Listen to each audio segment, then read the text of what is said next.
Good afternoon and welcome to Operation Snowball's webinar presentation. Today we have guest speaker, IADDA External Program Manager for ITI, Sarah Potter. Sarah will be presenting Gain School Support for Good Prevention Programs. Attendees will be in listen-only mode, and at the end of the presentation you'll be able to ask questions by using the chat function or raising your hand during the presentation. Sarah Potter is currently the External Program Manager at the Illinois Alcoholism and Drug Dependence Association. She heads the Illinois Teen Institute, an award-winning statewide prevention program with a history of guiding young people for nearly 40 years. Before joining IADDA, she was the president of Created Alliance, LLC, a consulting group providing expertise in professional development, training design, and delivery, strategic planning, program design and evaluation, grantsmanship, and partnership development. Previously, Ms. Potter served Prevention First, providing professional development and technical assistance to substance abuse prevention agencies and community coalitions across the state. She also served the Office of the Illinois Attorney General on drug policy issues, juvenile delinquency, and truancy prevention. Ms. Potter also headed up a workforce development team in California where she designed and oversaw competitive bidding opportunities. She holds a Bachelor's of Science and a Master's of Public Administration. The control panel that you see on your screen does have a couple of things I want to point out. The attendee list pane is there where you can see who all is attending the meeting. There's a grab tab where you can minimize that control panel. And the other one is towards the bottom. There's a chat pane where you can chat with other attendees, or we can use it for questions at the end of the presentation. So without delay, we will begin the presentation now, and I will turn this over to Sarah Potter.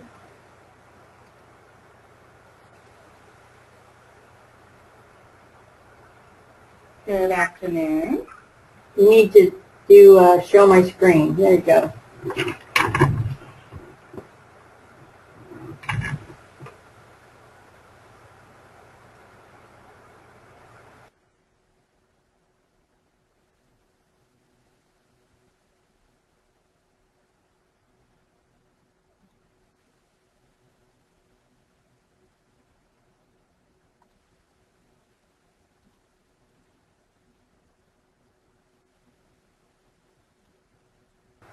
Well, obviously we're having a couple of technical difficulties here.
Okay. It looks like we're just going to have to stay with this view, Sarah. You all right? Yeah. Sorry about that, everyone. I don't know. Apparently that was a little too much for my computer to handle today. Not having a good day. Okay. So we're going to talk today about gaining school support for prevention programs, which I'm sure everyone that is listening to this webinar has had their own struggles, particularly in the last few years as state dollars go down and pressures increase on schools to meet all sorts of demands. This gets harder and harder, and unfortunately there's not a game plan that's a sure win. What I'm going to tell you today is constantly evolving based on what's happening with the state, what's happening with the school mandates, and what's happening in your local community with your schools and what's going on with your kids. So figuring out the best way to go about building these partnerships and getting good prevention programs into the fabric of your schools can be a challenge. There's three really, to me, big pieces, though, of this puzzle that are very important. Building and maintaining collaborations with your schools. I think working on those partnerships is really the first step.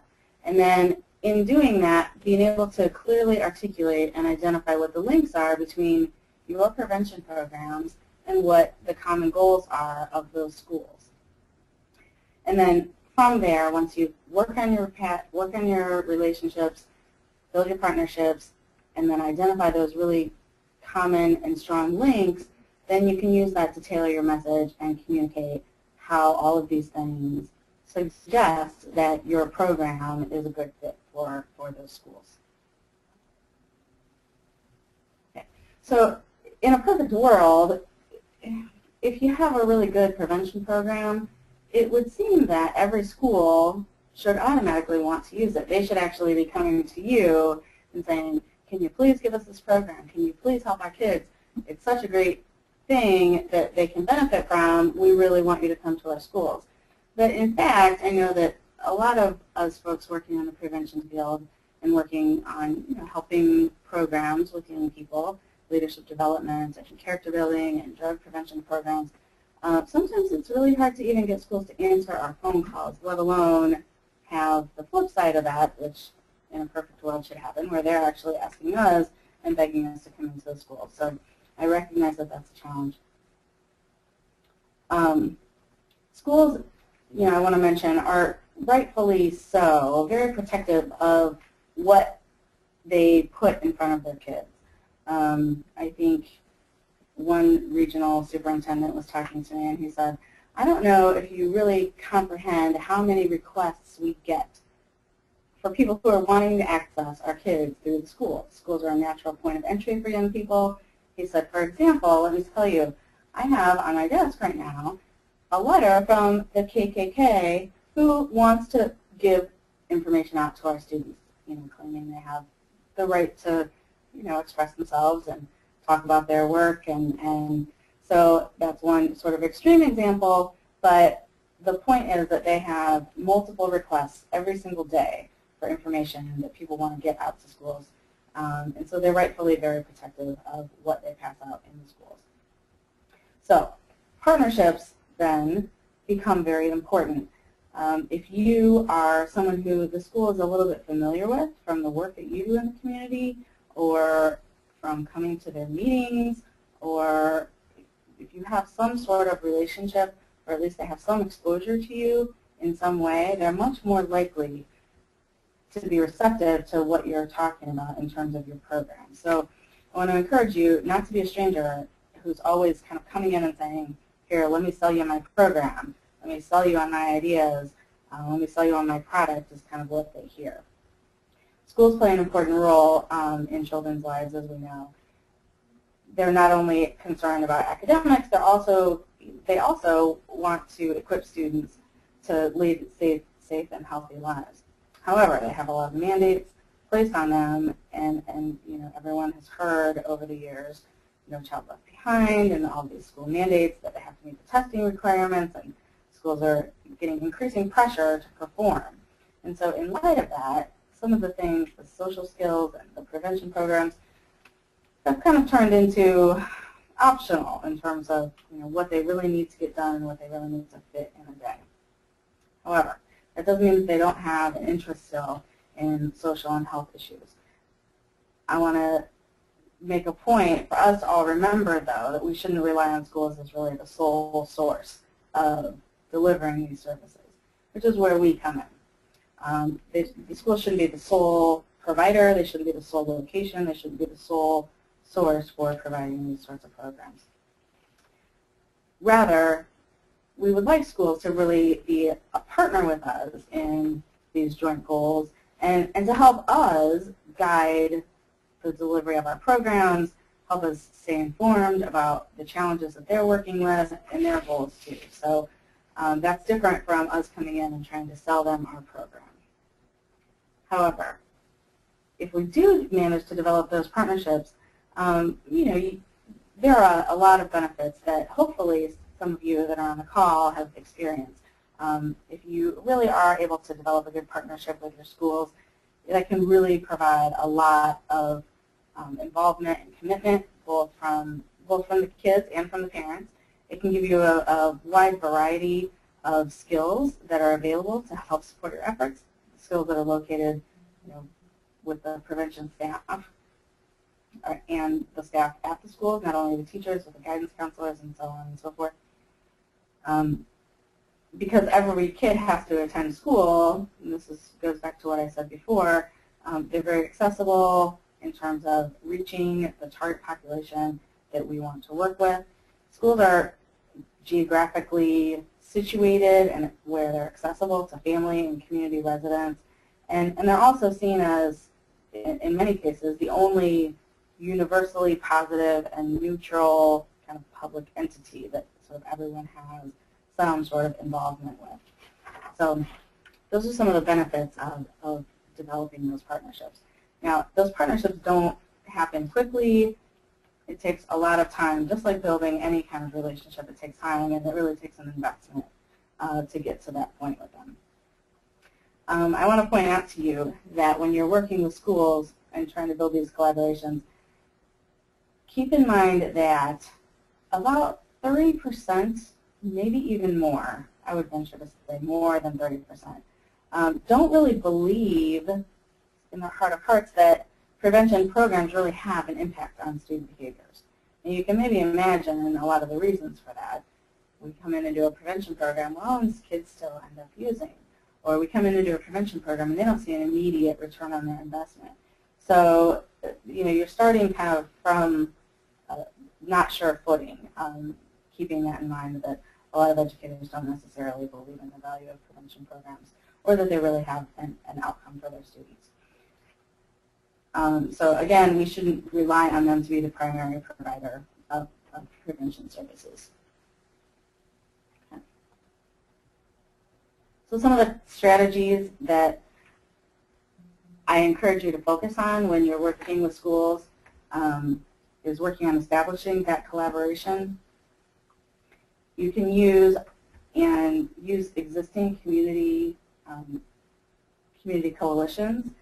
So if you're not currently involved in a community coalition, often every community has some sort of coalition, or at least county has some sort of coalition that addresses youth issues, quite often youth substance use issues. So if you're not a part of those coalitions, that's a table that you should be at. That's going to help you build your collaborations, not only with schools, but really with your community partners. If you have previous working relationships that you can build on, certainly access those. You have people that you work with in the course of your work. If they have a connection to a particular school that you're wanting to build on with, start there. That's a good place to start. Identify the right people to work with. Sometimes it's not even the right connector between you and a particular school. Sometimes might not even be the people that are working in the school at that particular moment. I have found that retired principals sometimes are the best champions at figuring out what's best for students and helping you navigate some of those tricky situations that you can get into when you're trying to build really a partnership to support prevention efforts. So, and not to mention the fact that sometimes if they're not right involved in the day-to-day operations of the school, sometimes they have a little bit more different vantage point and more time to commit to helping you really create that common vision and common purpose. Okay. Once you build those school collaborative efforts, it's really important to, let's say you've built a relationship with the school, they agree to let you do their program, they agree to support your program and participate in whatever way that you tell them to. Make sure that you maintain good communication with them throughout the duration of your program. It's a good idea to send them status updates, even if that's just an email once a week, to keep this in their mind, to let them know what you're doing, to let them know, what challenges or successes that you're having with kids along the way. Sometimes even an email once a week saying that this particular student told me that he was really happy with the support that he's getting in this class. Sometimes a simple statement like that can go a long way to helping maintain your cooperation with them and to keep your program in the forefront of their mind. And then I also want to encourage you when you're building those collaborations and those partnerships around prevention to make sure that you think about what's happening in terms of your community culture, the school culture, and culture really going beyond just the race and demographics of your community, but really kind of what's the knit fabric that holds your community together. Are there things about your community that you really value, or about that school that they really value, or that are common challenges for them, things that impact local culture that you're going to want to make sure to include when you're planning your program. So in terms of building those relationships, those are some things that are really important to consider. Okay. So once you've worked on your relationships, we want to talk about identifying the links. And this is really about what you say to those school administrators that they're going to hear and actually listen to. It's going to perk up their ears. Things that are the messages that you want to send that they're going to really care about. So what schools want to hear about, obviously, schools are all about making sure that kids can perform academically. They really are focused on their academic achievement of students, both in the short and the long term. Schools are interested in both of those. So academic goals include grades and test scores, of course, in the short term, and in the longer term, things like graduation rates and dropout rates. Now, to all of us on the phone, we know that kids are using substances. They're not going to perform well in school. They're probably not going to graduate. They're probably not going to grow up to be productive citizens in the community. However, school administrators don't necessarily make that direct connection. So we need to help them make some of those connections. Prevention impacts student risk behaviors that are associated with dropping out. So, the connection to the school environment. Obviously, we can build that connection to school. We can build some of those behaviors that are going to reduce the risk of students underperforming or dropping out of school. So we want to build our ability to make those connections for schools.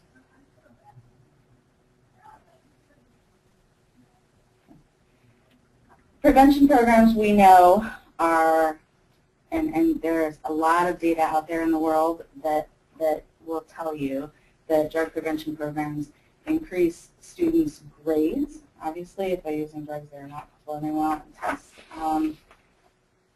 Increase their grade point average. It increases their achievement in school and also their perception of how they're doing in school. Sometimes there's a big difference between what a student will tell you about how well he is doing in school and what his grades necessarily reflect. So the student's self-reported achievement. Prevention programs will increase the scores in reading, math, and language. So as I said before, sometimes those connections can be a little bit far removed. It's not like when you go in and deliver a prevention program, 100% of the students are going to get an A on a math test. But there is data to show that prevention programs do increase all of these things. So you can go and look, places to look for your local data in terms of your schools and how well they're performing are the Illinois School Report Card, which is on, you can do a Google search for that. One thing to look at there is it will give you average grades in your district. It will give you truancy rates in your district. Those are all things that if you can talk about those, if you have a high truancy rate or even a low truancy rate for schools, if you can talk about being able to make an impact in that area, school administrators are going to care about that because that means dollars that generally come in to the school through general state aid. And we'll talk about that a little bit more later. The regional offices of education, if you still have regional offices of education in your area, those are good places to go for that sort of information. Also, if you're looking for the Illinois School Report Card and you're looking through the school profiles, schools that are on the academic watch list also are, while they're going to be very focused on increasing grades, they're also going to be interested to hear how they can increase sort of the overall performance of their students in terms of their behaviors as well. That brings us to educational behaviors. Schools are interested in more than just test scores, as we know. I mean, test scores and academic performance is at the forefront of what they want to do, but educational behaviors like attendance rates, behavioral problems, and suspensions are obviously a big challenge for schools. And as you know, schools quite often spend a lot of staff time, a lot of classroom time dealing with problem behaviors. All these things cost the schools time, money, and energy. And so if you can demonstrate to the schools that what you're doing in terms of prevention will help them in terms of their student behaviors, it'll help reduce truancy. It will help lost days of learning. Schools or kids who completely just don't go to school are truant. However, there are lots of kids who will call into school or have their parents call into school. They're not necessarily sick, but they'll be recorded as sick. So those lost days of learning, again, cost the schools money. So to the extent that we can talk about the impact of our prevention programs and how it will reduce that, the schools will care about that. And if you listen to the news at all, you will hear about how bad the state budget is and how much schools are being impacted by that. Schools generally get, I don't know, this might be information that is common knowledge, but I'll make the point anyway. Schools get a general state aid allotment, and there's a sort of a complicated calculation for each school district where they figure out essentially how much per head per day they get for their students. So that calculation you can get, again, from your school district superintendent or your regional office of education can give you the dollar amount. And so you could literally look at your school report card and see that there's a certain number of truants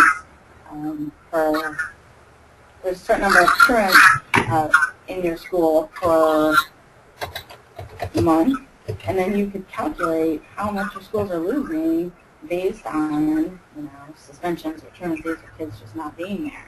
So that number is really shockingly high in terms of how much money schools could be getting that they're not just based on their behavior. So I make that point because that's a really good way to get school administrators invested in what you're doing. They see prevention programs, sadly, in many cases, as really just a drain on their time, and they have so many other things to be doing, and they see that as optional. So, to the extent that you can make the case that your programs are going to increase essentially money that's coming into their pocket because it's going to increase attendance rates and decrease suspensions and things of that nature, that's going to be a really good strategy for you to talk about your programs and to approach schools. Okay, So here's just a little bit more information about prevention and how it impacts school behaviors. Prevention programs decrease, and all of these are data supported, and so if anyone is interested in that research, I'd like to provide this for you. But prevention programs are correlated with the decrease in the proportion of students who have to repeat a grade. They're associated with increased attendance, which is what we just talked about, and increased assignment completion. The citations for that are also on the slide, so you can Google those citations and find this information. Prevention is also, programs are also associated with an increase in prosocial attitudes. Again, I know I'm sort of preaching to the choir, perhaps, in some of these things, but in promoting your prevention program, these are really all part of the package when you talk to schools, building those relationships and making sure that you're not just coming in and always asking to sell your program. You really understand the connection between what you're doing and what schools need to be doing and what the benefits are for them if they should choose to work with you on this program. To help you kind of tailor your message then when you're talking to schools, it's important to understand kind of some of the things that we talked about in terms of making the connection between prevention and some of those things that schools care about. It's also important to really understand kind of the broader landscape of what's happening for schools. If you don't currently have your Google News alerts set to let you know when your schools or when things about education funding come in the news, those should pop up for you. And you should, if you don't have it set that way, you should, when you end this call, go ahead and set up those news alerts. That's a really good way for you to really keep on top of and keep abreast of things that are happening in your school district and things that are impacting their funding. So I'm sure all of you kind of have an elevator speech. If you don't, you should, for like a 30-second message, really clear and really succinct, or a 1-minute message maybe, that talks about what your program is, what it does, what it benefits, how it benefits students, and how it impacts student behaviors and their performance. If you don't have that kind of practiced in advance, that's something that really you should just have written out and have, have practiced so many times that it just rolls off the tongue really clearly and really succinctly. When you do that, I want you to make sure that you explain where the programs can be implemented. So is it a program that needs to be done in the schools? Can it be done elsewhere? What the commitment of time is for those schools, and what you really need from them, and what the school and students are going to get from being a part of that program. Before you approach school administrators, superintendents, or principals, those are included in that administrator category. Before you approach any of them, take the time to talk to some of the teachers that work in that school. Teachers are really good at giving you sort of a litmus test for kind of what the schools are worried about at the moment, what they anticipate being on the horizon for them in terms of changes. So take the time to talk to the teachers that are working in those schools before you go to the administrators and kind of try to sell them basically on your prevention program. Also take a little bit of time to look through the school district website. Go to the last board meeting minutes and it'll only take you a few minutes. Read through the last board meeting minutes before you go in and talk to those administrators, because that's going to make you better able to have a discussion about not only about your program, but also about how that program is going to fit into that school setting. Okay, so some of the things that I would be remiss if I didn't discuss during this presentation is the federal and state budget that's impacting schools. We all are painfully aware of the federal and state budget that's impacting our prevention programs. The schools really are in the same boat, if not worse, right now than prevention is. So I want you to make you aware of that. As a part of the Budget and Control Act that was passed by Congress last year, There was a super committee, fiscal commission that was created to kind of look at all of these issues. They failed to propose, they failed to come up with $1.2 trillion in cuts that need to be made in the next 10 years in terms of the deficit reduction. So what's going to happen now is that we're going to enter into, in the coming years, we're going to enter into a period of automatic, something called sequestration. If you guys have heard that term, what it means is that those are automatic cuts that non-exempt discretionary programs in the schools are going to have to endure. That was implemented by the president. So that's in the works. It's definitely happening.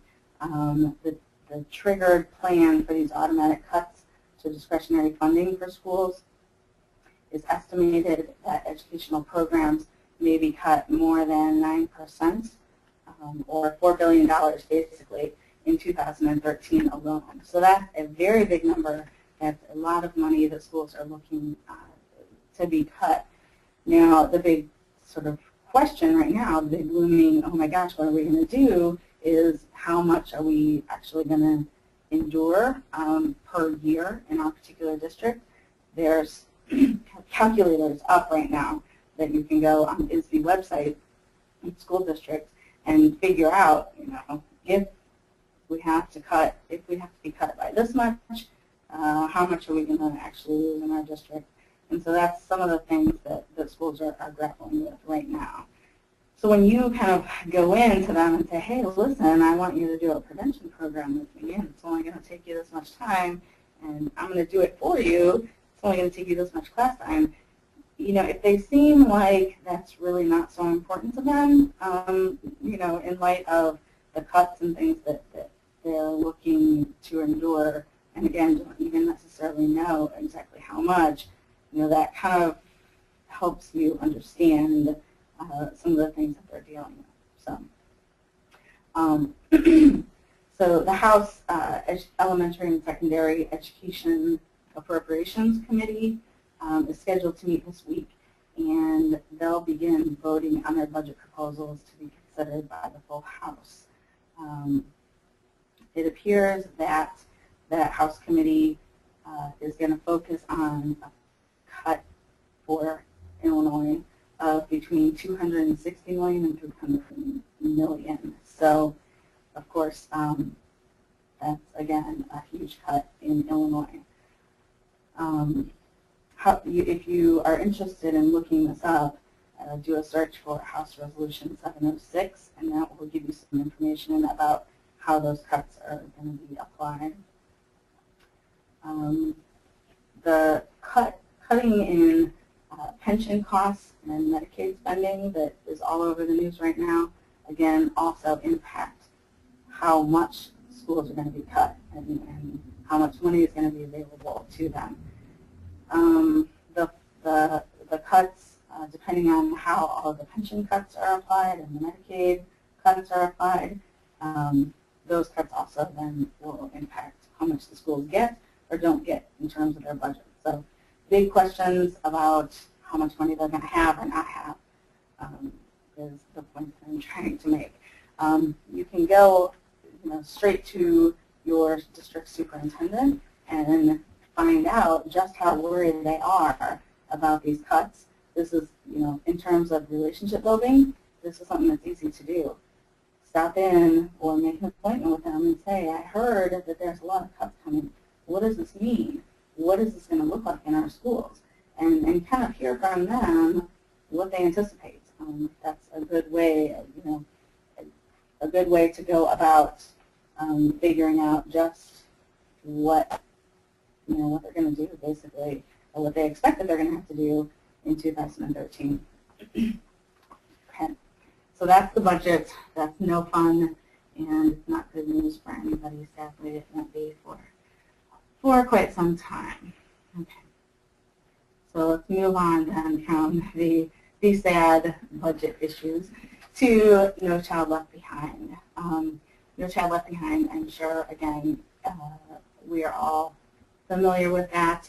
That's been the go-to kind of excuse for schools for a really long time. No, I say excuse, that's maybe not the right word, but that's been sort of the go-to message for schools for a really long time. Listen, we don't have time to focus on any of these other things because we have all these requirements of No Child Left Behind, all these things that we have to focus on, all these performance indicators that we have to meet. And so that's really the only thing that we can care about right now. That's been the message for a really long time. No Child Left Behind is not new. What is new, though, is that schools can apply for a waiver to kind of get out of meeting those benchmarks. Illinois has applied for a waiver as of February. They sent off that application to be kind of relieved of the requirements of No Child Left Behind. That waiver is not, to date, at least not that I'm aware of, it has not been approved. So Illinois has not been given a waiver. In order to get a waiver, part of that application, again, which you can also look at if you're really interested, part of that waiver that Illinois put forth has to outline different measurements and different ways that we're going to show that we're meeting graduation rates, how we're going to make adequate achievement in math, reading, and science. We have to outline our own plan for student progress, including growth in English, language arts, and those proficiencies that No Child Left Behind, kind of implied on us in sort of their approach. So we have to come up with an alternate plan. In that plan has multiple measures and kind of how schools are going to meet those requirements. So all that to say, No Child Left Behind has not been reauthorized. Illinois has asked for a waiver to get out of having to meet those benchmarks, and if granted, then schools will have to figure out then what our new plan is and how they're going to meet our new standards for progress for students and achievement and performance. So again, a lot of big questions for schools in terms of their planning and what their coming years are going to look like. I know that schools are anxious to hear whether they're going to be let out of the No Child Left Behind requirements. Probably we are.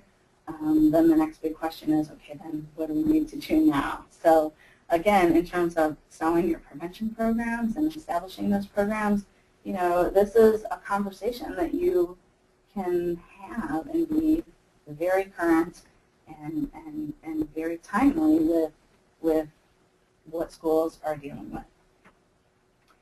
So in terms of the educational landscape, I am sure that everyone also has heard in the news that regional offices of education are kind of under fire, as they have been in years past. Way back when Blagojevich zeroed out funding for ROEs and said no more. They were successful in getting that funding restored. They kind of operated again for a while with sort of no trouble. They're again now under the gun. Governor Quinn similarly zeroed out funding to ROEs. Subsequent to that, there was a commission that was formed to figure out whether the ROEs were actually useful, what their role was in education, how they fit.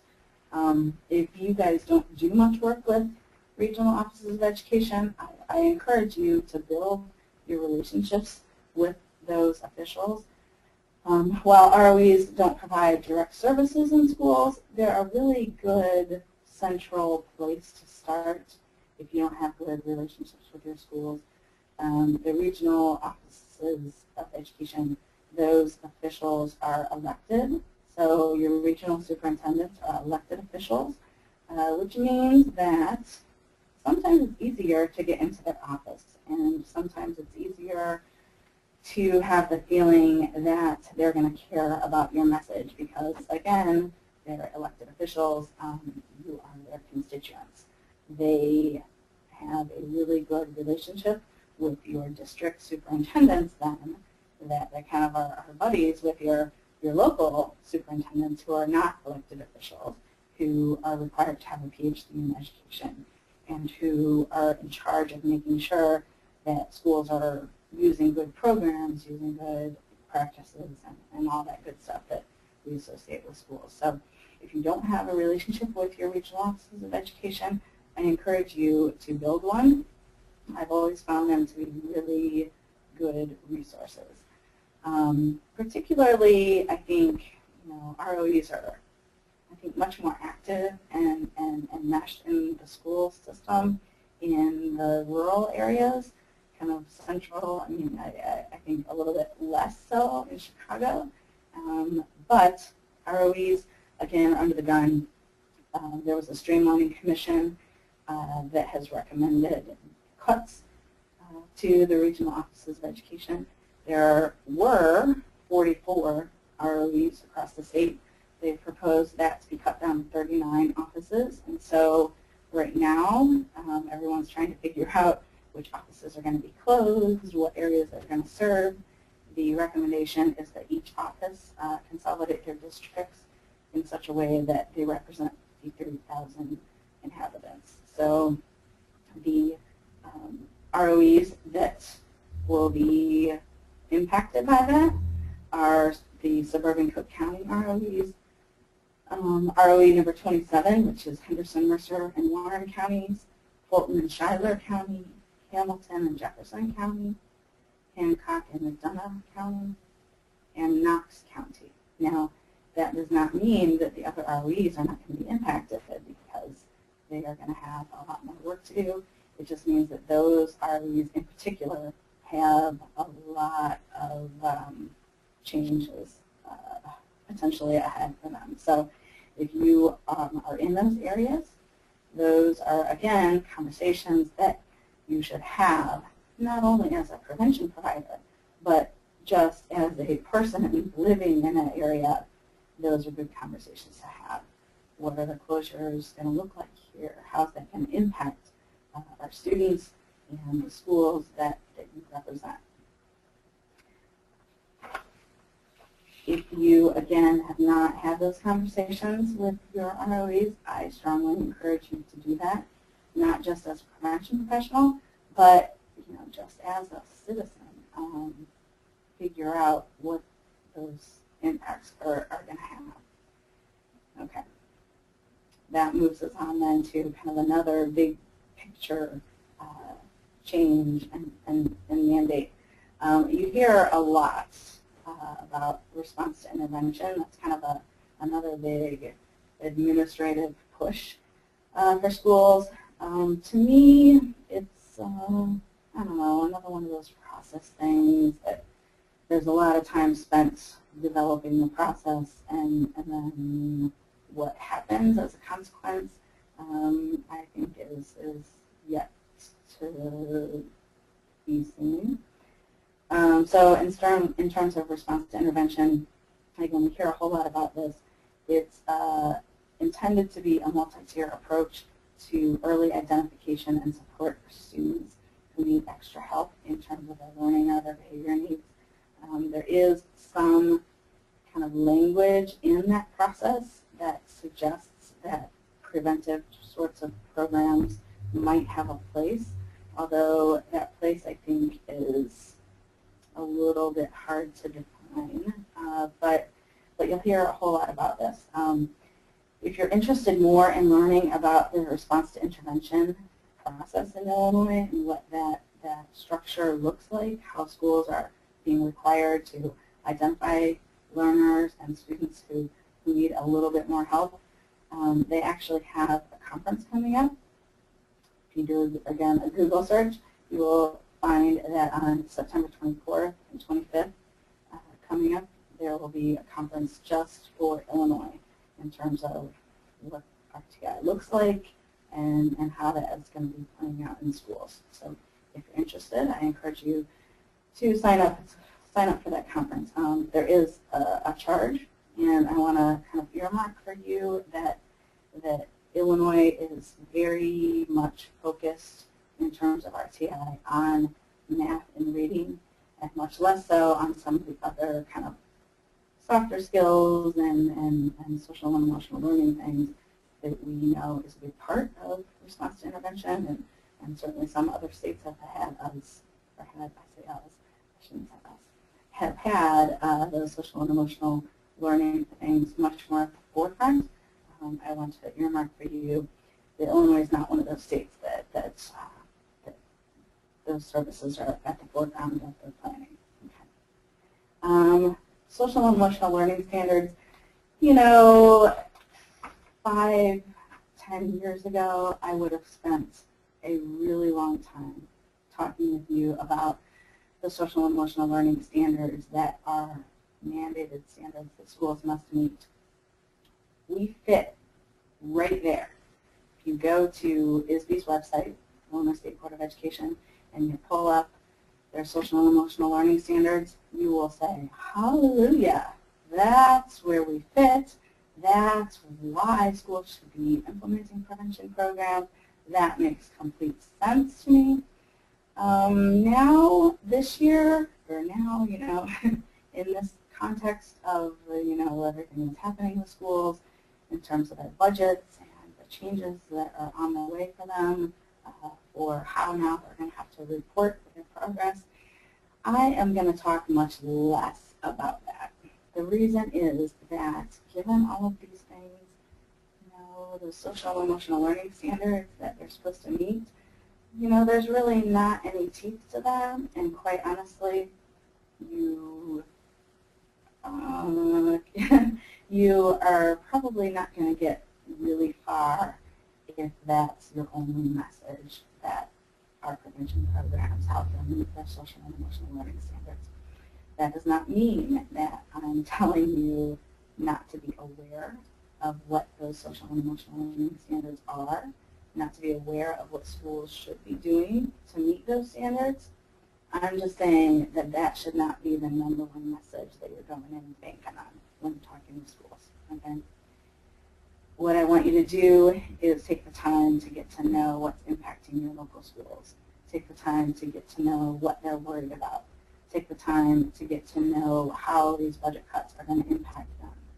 Take the time to understand what schools currently are doing in terms of their social programs and what they're currently doing to support their students on a social and emotional level. You can have, you can understand and clearly articulate to schools how what you might do in terms of prevention is going to increase student performance. It's going to increase student behavior, which is going to then, you know, create better classroom environments and better places for students to learn. It's going to help make students more able to perform when they are then in the classroom. You can talk about how your programs will increase attendance rates because students will not be using drugs. They'll be more engaged. You can talk about all of those things. I think I encourage you to think about how, given all of the things that I talked about today, how then is the best way for you to create and implement and kind of ingratiate and install your prevention program into the culture of your schools and your community. I will tell you, you know, maybe this is good news, maybe this is bad news. If your program, if your prevention program does not exclusively rely on the school setting to implement that program, you are going to have, I think, an easier time getting schools involved. Now, I don't know if that's good news for you or bad news for you, but if you have a program that does not have to be installed in the school setting, you're probably going to have an easier time. So that doesn't mean that you're not going to be able to get programs that function in the school. It just means it's going to be easier for you if your program functions outside of school time. Okay.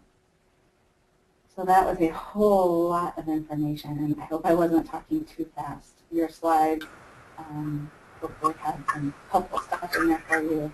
I'm going to open it up for questions. We have about 7 minutes for questions, so I'm happy to take any questions that people want to type in or verbally text me.